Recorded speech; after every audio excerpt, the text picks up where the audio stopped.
Thanks to former Brooklyn Nets general manager Billy King being a complete potato and wanting Kevin Garnett and Paul Pierce for 3 first-round picks, the Boston Celtics are in one of the more interesting situations we've ever seen, as they are one of the better teams in the NBA, not a title contender, but definitely in the upper echelon of the league, and they also have 2 upcoming draft picks that are probably going to be in the top 5, and as a result, it gives them quite a bit of luxury with their team, as they already have guys like Avery Bradley who are awesome. You saw Isaiah Thomas a minute ago.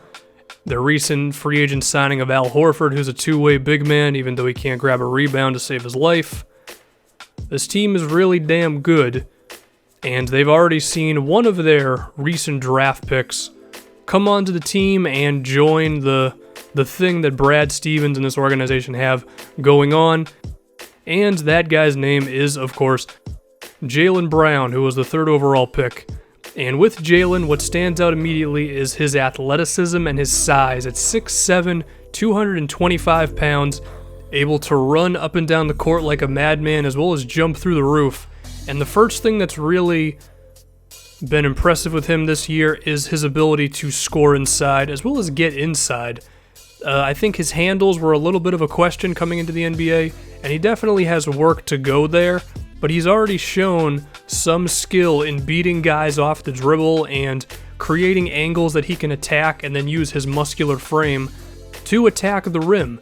And I think this is the first sign of an offensive game really developing for Jaylen.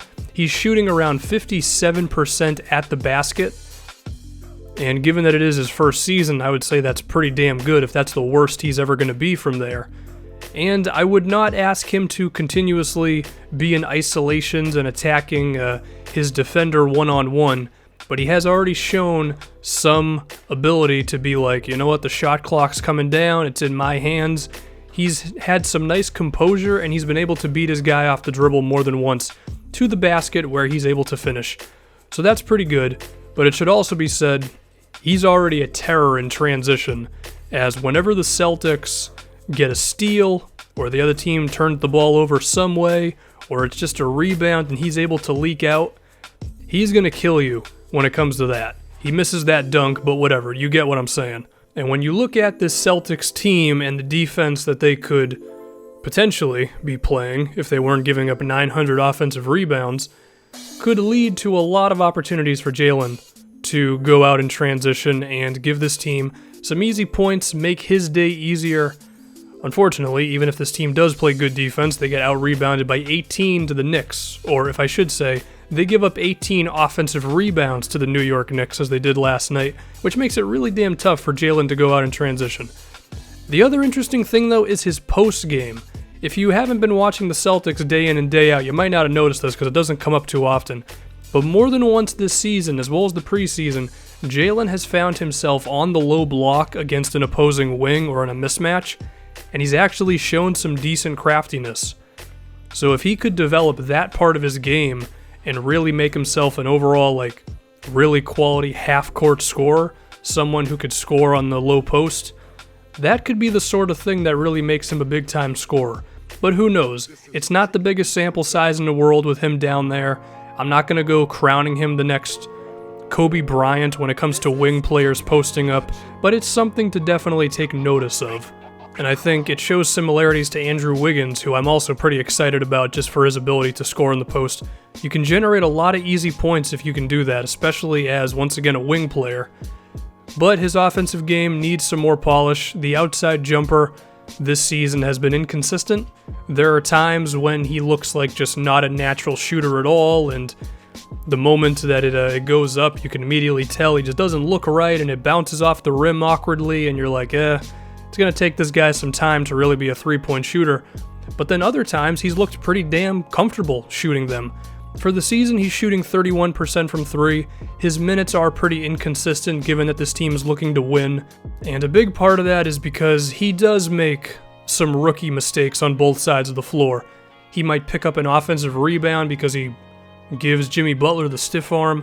And of course, because you're a rookie, the referees are always going to be a little less lenient with you. I have mentioned that he needs to tighten up his handle. He's not horrible there and he shows potential, but there have been times this season where he's dribbled himself into trouble or he's just gotten the ball stripped. And he's not perfect on defense either, but when you look at his profile, 6'7", 225 athletic, Jaylen Brown looks like he has the potential to be a defensive phenom, to be honest with you.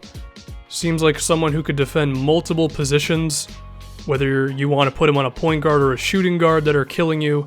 His natural position would probably be the small forward spot to defend. I could even see him defending some power forwards depending on who the matchup is. I mean, in a perfect world, Jaylen could be kind of like your defensive weapon, where if someone's going off, you can just put him on there and hopefully it stops the fire.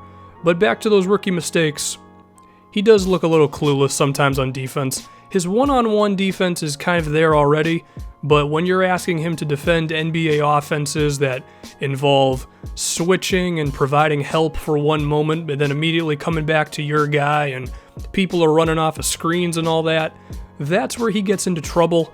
But that's okay. He's, 20 years old? I mean, that's the kind of thing that you're usually going to take a minute on defensively, but he has had some tough times there this season, so I think it should be noted. Now, the toughest thing with Jaylen is, who the hell is his NBA comparison? I've spent way too damn long thinking of this. I think the very worst case scenario would be like Iman Shumpert, if his offensive game just doesn't progress at all. A slightly taller Shumpert. I could also picture if his offensive game just completely takes off, Dominique Wilkins maybe, just given his athleticism and size. Extremely optimistic, but hey, I don't know. I think the perfect example of someone like Jaylen developing their all-around game would be Kawhi Leonard, who's become an elite player on both sides of the floor. Also probably asking a little too much. I think two more accurate ones, one of which could be Andre Iguodala, someone who's like a 16-point scorer and is awesome defensively. It depends on how much Jaylen's ball handling and playmaking progress. And I also thought about Gerald Wallace, who at his prime was one of the best defensive wings in the NBA, a very good rebounder, and someone who attacked the rim like crazy.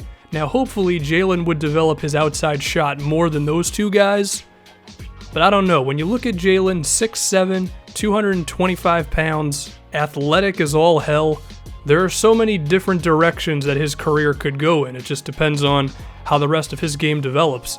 Luckily, I think, as I made note with the Iman Shumpert comparison, he's guaranteed to at least be a defensive, athletic wing for a really long time. But when you're the third pick overall in the draft, we imagine that you can be more than just that. So with Jaylen, the transition as well as attacking the rim right now already seem pretty promising, and I think he can grow into a hell of a defensive player. The ball handling needs to tighten up, the jumper needs to improve. I think he needs to be a little more aggressive overall. But, I mean, look, if you were going to create the ideal type of wing player just in terms of their frame and their size and their strength, I mean, Jaylen Brown fits the bill. Just depends on how the rest of his game is going to develop.